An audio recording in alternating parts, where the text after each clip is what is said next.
Shalom jemaat yang dikasihi Tuhan, bagaimana kabarnya? Semua sehat, diberkati Tuhan. Saudara, kita bertemu lagi dalam persekutuan tengah minggu kita pada saat ini.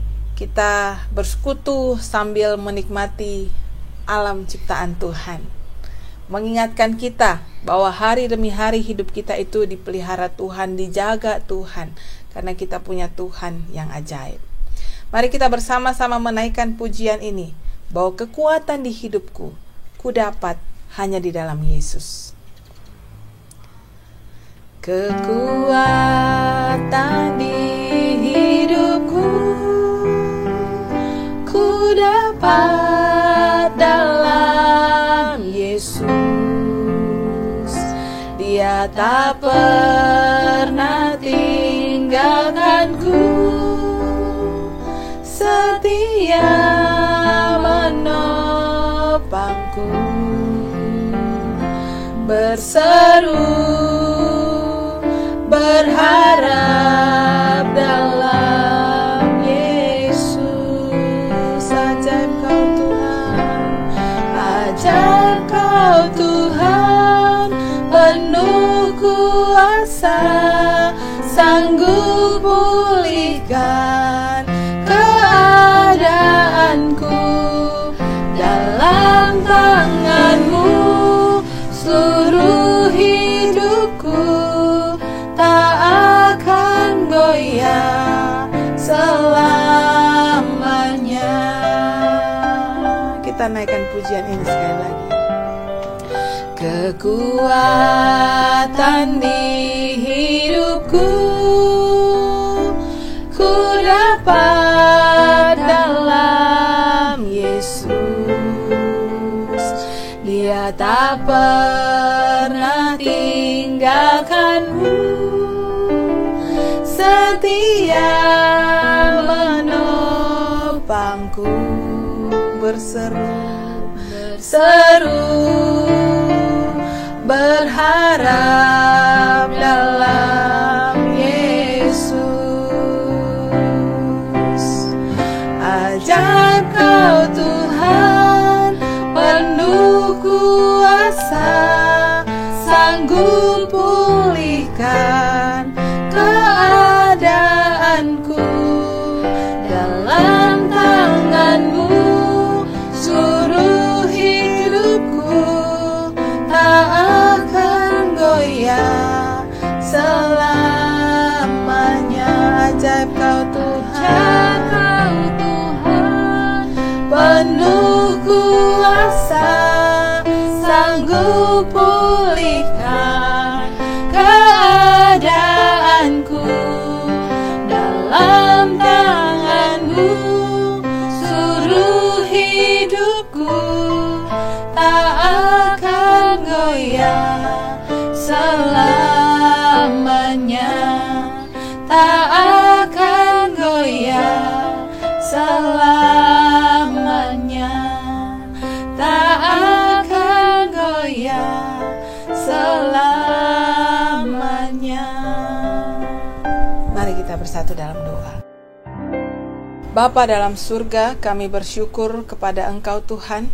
Kembali hari ini kami bisa bersekutu bersama-sama, memuji meninggikan akan nama Tuhan, juga mengingat bahwa setiap hari kehidupan kami itu ada Tuhan yang menjaga dan melindungi kami, sehingga kami jauhlah dari segala malapetaka dan mara bahaya. Setiap hari dalam hidup kami, Engkau Tuhan yang selalu memberkati dan mencukupkan akan setiap kebutuhan kami. Kau berkati Tuhan persekutuan kami pada hari ini, sehingga puji-pujian yang kami naikkan, penyembahan kami itu sungguh berkenan memuliakan nama Tuhan. Di dalam nama Tuhan Yesus kami berdoa. Amin. Jemaat yang dikasihi Tuhan, setiap hari Tuhan menyatakan kasih-Nya dalam kehidupan kita. Sekarang waktunya kita juga mau menyatakan cinta kita kepada Tuhan. Kita mau menyanyikan pujian, mengatakan, Yesus, Engkau kekasih jiwaku. Yesus kekasih jiwaku, sungguh ku percaya padamu. Karena kasih-Mu padaku, Kau tebus dosaku. Dari terbitnya matahari matahari, dan sampai terbenamnya ku angkat lagu pujian, tinggikan namamu. Dengan gendang ku puji, dengan gendang ku puji dengan kecapi. Ku bernyanyi, haleluya, Yesus kekasihku. Sekali lagi, Yesus kekasih jiwaku, sungguh ku percaya padamu. Karena kasih-Mu padaku, Kau tebus dosaku. Dari terbitnya matahari, dari terbitnya matahari, dan sampai terbenamnya ku angkat lagu pujian, tinggikan namamu. Dengan gendang ku puji dengan kecapi. Ku bernyanyi, haleluya, Yesus kekasih. Dengan gendang ku puji, dengan gendang ku puji dengan kecapi. Ku bernyanyi, haleluya, Yesus kekasihku. Saudara dikasih Tuhan, tiba saatnya kita akan mendengarkan firman Tuhan yang saat ini akan dibawakan oleh Bapak Pendeta Emeritus Daud Adi Prasetya. Sebelumnya kita akan persiapkan hati dan pikiran kita menaikkan pujian. Bagi Tuhan tak ada yang mustahil. Ku yakin saat Kau berfirman, ku menang saat Kau bertindak. Hidupku hanya ditentukan oleh perkataanmu. Ku aman karena Kau menjaga, ku kuat karena Kau menopang. Hidupku hanya ditentukan oleh kuasa-Mu. Bagi Tuhan tak ada yang mustahil. Bagi Tuhan tak ada yang tak mungkin. Mujizatnya disediakan bagiku, ku diangkat dan dipulihkannya. Sekali lagi kita naikkan pujian ini. Ku yakin saat Kau berfirman,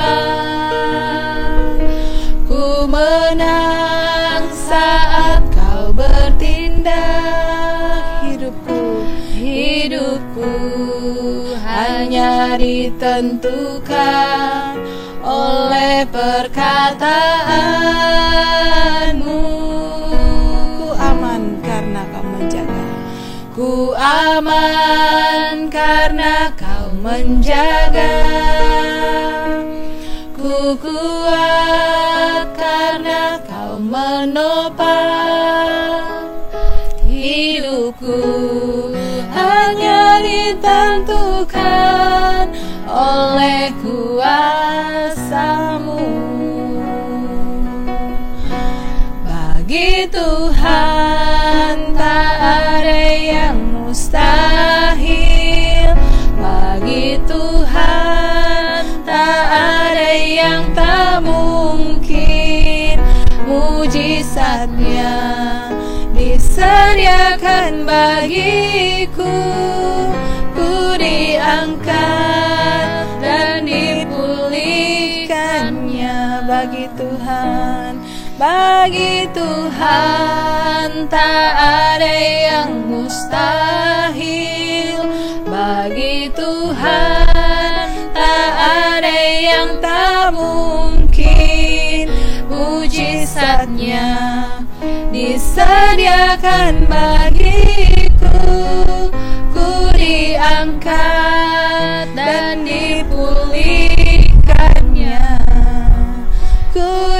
diangkat dan dipulihkannya.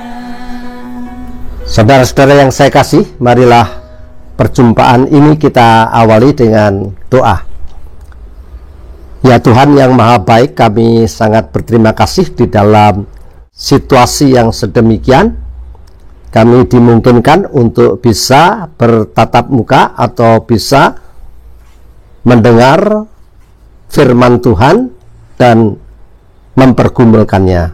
Oleh karena itu, waktu mendatang ini kami serahkan sepenuhnya dalam pimpinan tangan Tuhan saja. Dalam Tuhan Yesus Kristus kami panjatkan doa kami. Amin. Shalom, apa kabar? Tuhan memberkati pertemuan kita saat ini. Baiklah, pertemuan saya awali dengan pembacaan firman Tuhan dari 1 Tesalonika pasal 2 ayat 17 hingga 20.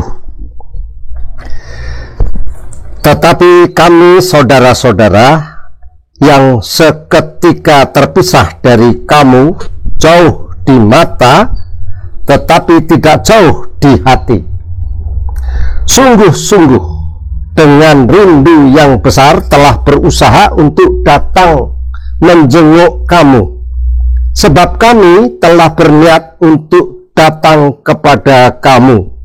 Aku, Paulus, malahan lebih dari sekali, tetapi iblis telah mencegah kami.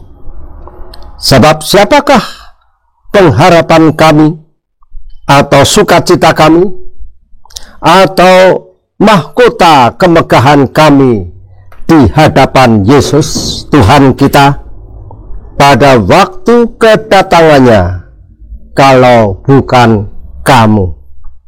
Sungguh kamulah kemuliaan kami dan sukacita kami. Maka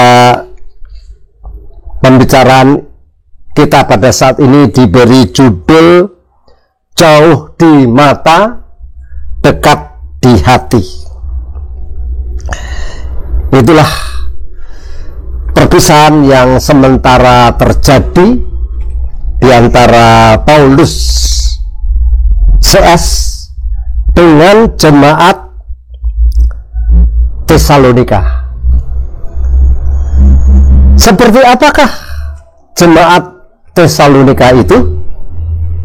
Rasanya hal itu penting untuk sedikit kita ketahui, supaya kita juga mengetahui seperti apakah tanggapan, perasaan Paulus CS terhadap mereka.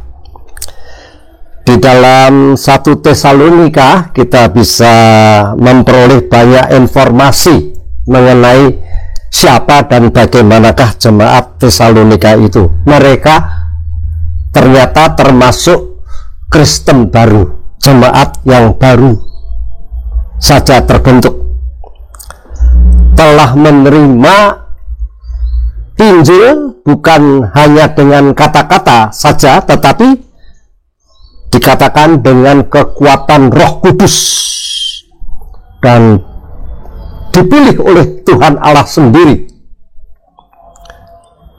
Mereka itu sangat mengesankan dalam pekerjaan iman mereka. Itulah jemaat yang sedemikian besar iman percayanya, dan usaha kasih mereka juga tidak kecil. Ketekunan pengharapan ternyata juga dimiliki oleh mereka. Mereka itu pun menjadi penurut-penurut Rasul Paulus.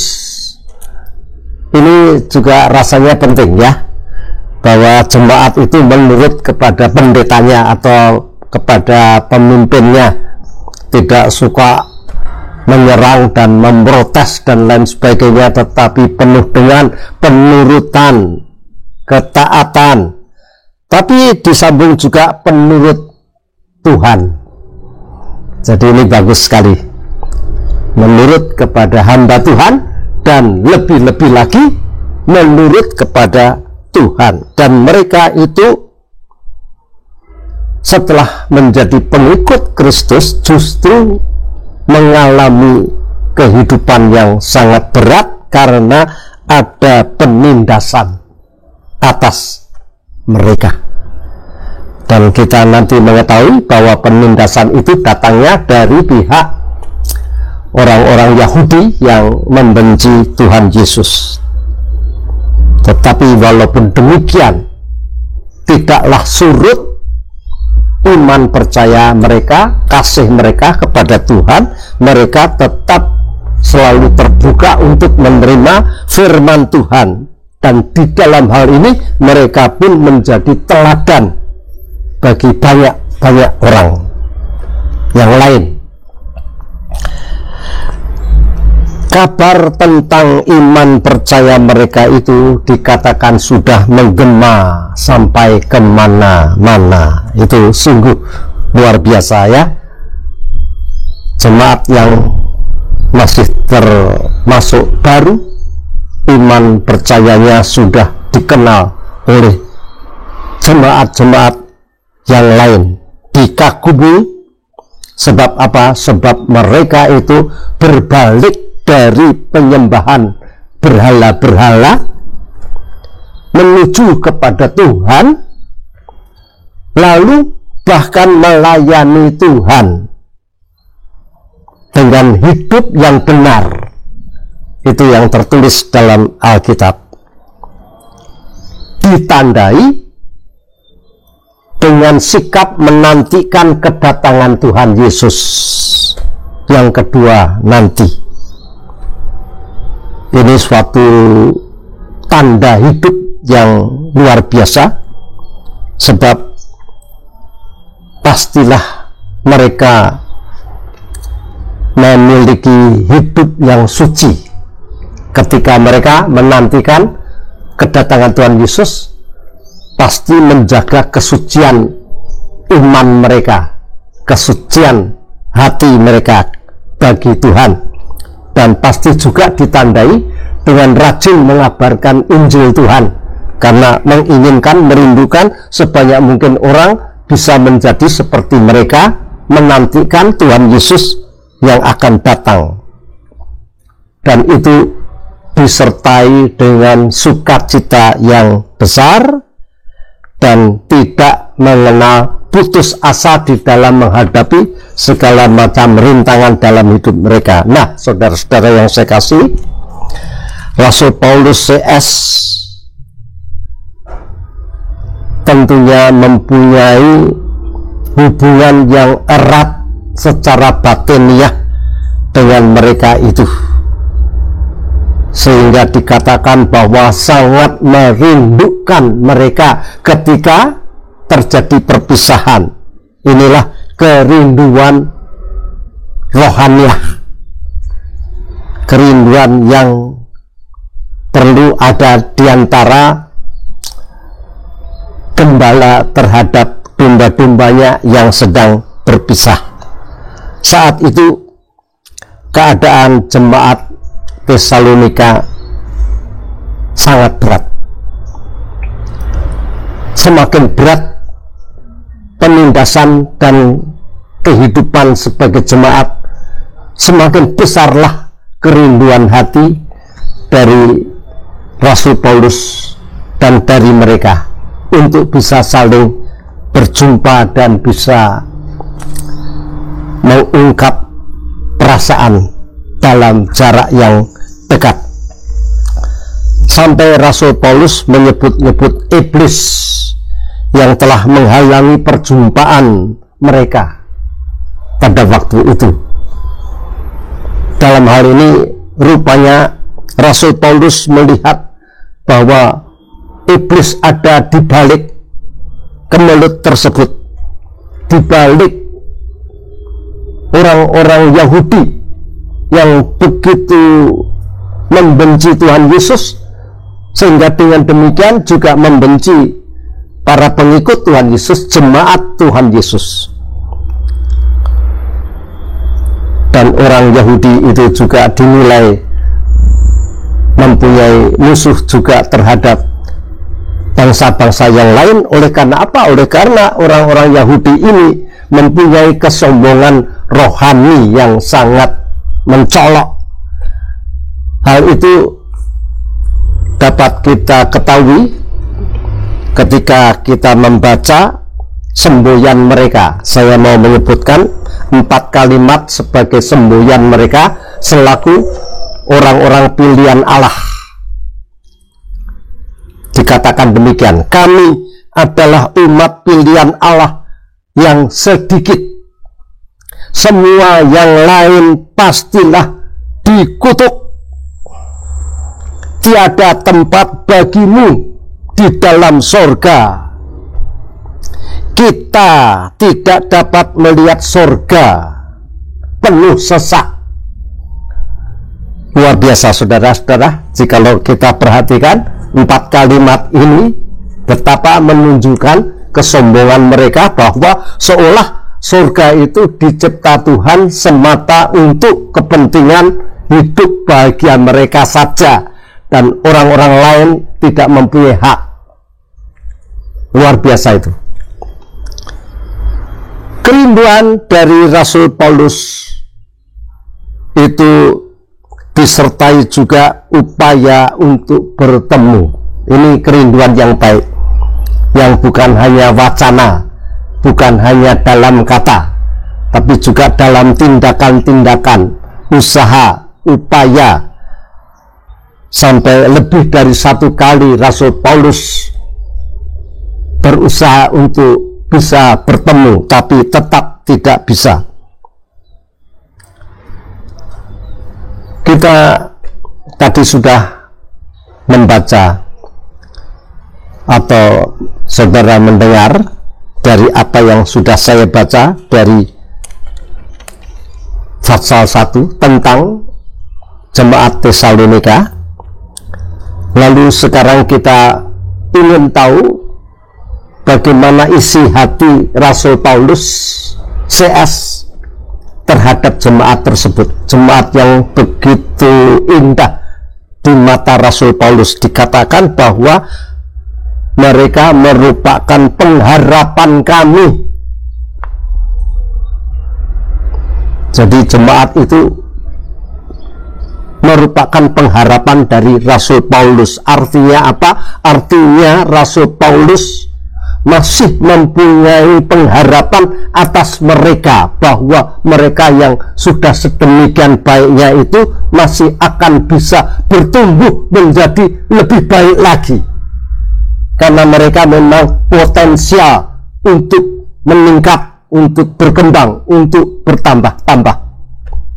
Itu yang pertama. Yang kedua, mereka adalah sukacita kami. Itu yang kita baca.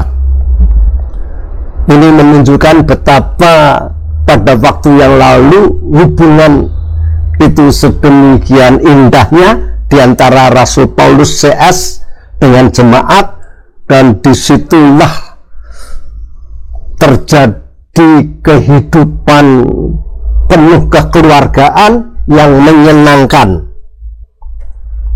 dan mereka itu mempunyai sifat-sifat baik yang dimiliki setelah menerima Tuhan Yesus.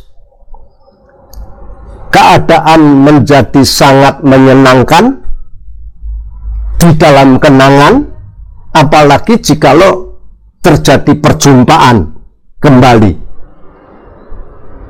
mendatangkan sukacita yang besar dan memunculkan semangat sebagai anak-anak Tuhan, terlebih di dalam menghadapi tantangan-tantangan hidup yang berat. Itu penting untuk kita miliki juga suasana sukacita dan potensi-potensi yang dapat membangkitkan sukacita pada saat kita bergaul sebagai keluarga Tuhan. Yang ketiga, mahkota kemegahan kami. Jadi bagi Rasul Paulus CS, jemaat Tesalonika itu bagaikan mahkota yang megah, yang dapat dibanggakan, mahkota kemegahan kami.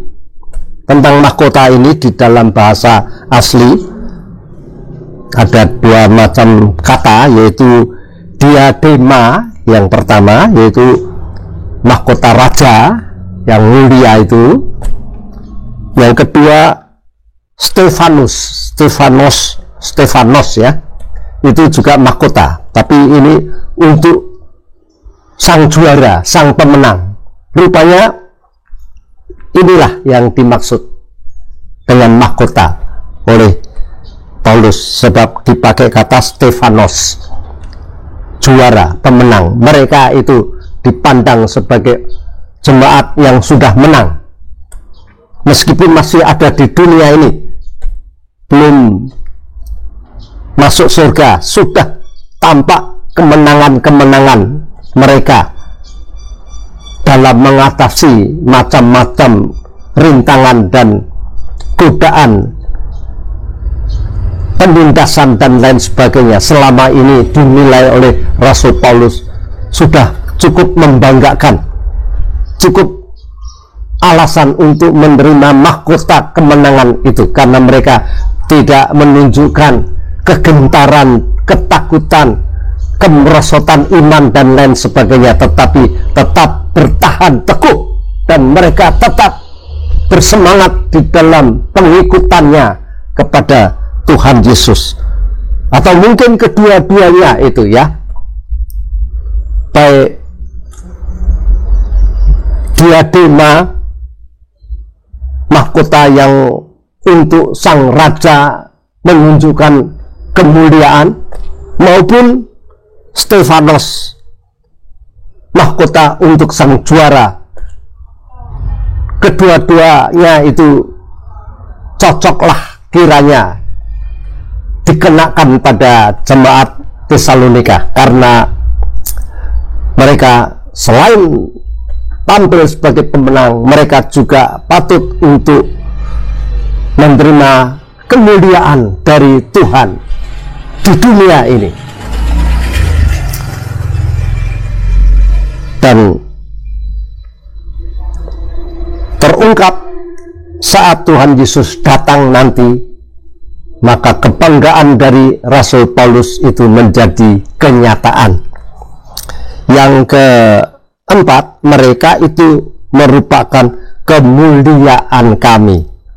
Seperti yang saya katakan tadi, bahwa di dunia ini saja mereka sudah menunjukkan suatu sikap dan kepribadian dan iman dan kehidupan Kristiani yang membuat mereka itu semakin patut kita kagumi, patut kita jadikan teladan.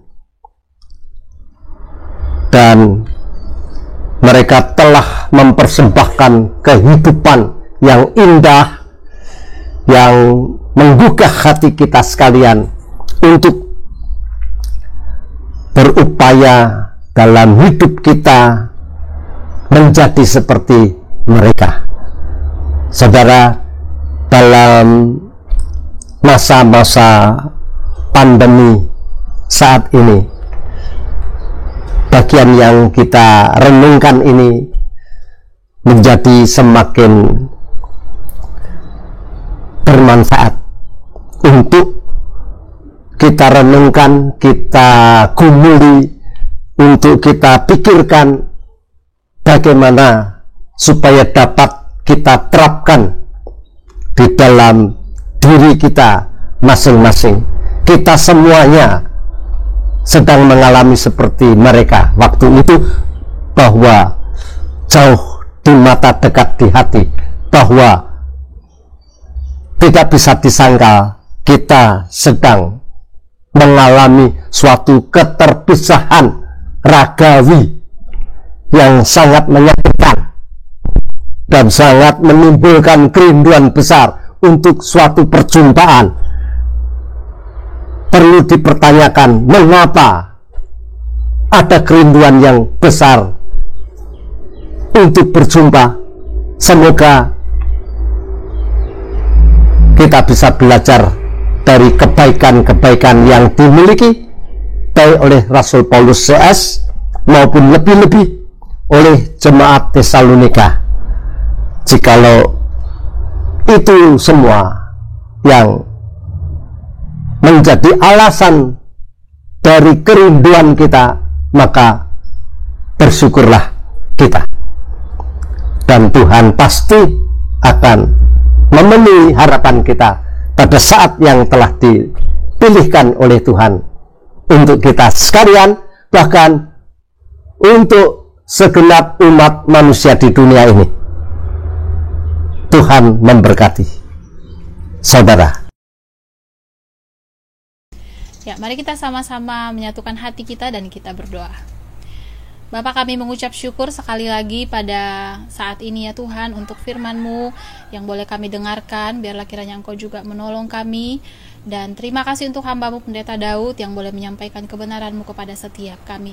Berkati jemaat Tuhan, berkati setiap kami di dalam kami menjalani kehidupan kami dan relasi kami dengan Tuhan. Terpujilah Engkau, di dalam nama Tuhan Yesus kami berdoa dan mengucap syukur. Amin. Jemaat sekalian, demikianlah persekutuan kita pada hari ini. Kiranya apa yang kita lakukan pada saat ini itu sungguh-sungguh memberikan kita satu kekuatan untuk menjalani hidup kita, memberikan kita satu sukacita untuk tetap mengharapkan pertolongan dari Tuhan. Kita mau mengakhiri ibadah kita pada saat ini, kita naikkan pujian. Sungguh alangkah baiknya, sungguh alangkah indahnya kalau kita semua hidup rukun bersama. Sungguh alangkah baiknya, sungguh alangkah indahnya bila saudara semua hidup rukun bersama. Sungguh alangkah baiknya, sungguh alangkah indahnya bila saudara semua hidup rukun bersama. Seperti minyak di kepala Harun yang kejanggut dan jubahnya turun, seperti embun di bukit Hermon mengalir ke bukit Sion. Sebab kesanalah Allah memerintah agar berkat-berkat-Nya tercurah serta memberikan anugerah hidup selama-lamanya. Seperti minyak di kepala Harun yang kejanggut dan jubahnya turun, seperti embun di bukit Hermon mengalir ke bukit Sion. Sebab kesanalah Allah memerintah agar berkat-berkat-Nya tercurah serta memberikan anugerah hidup selama-lamanya.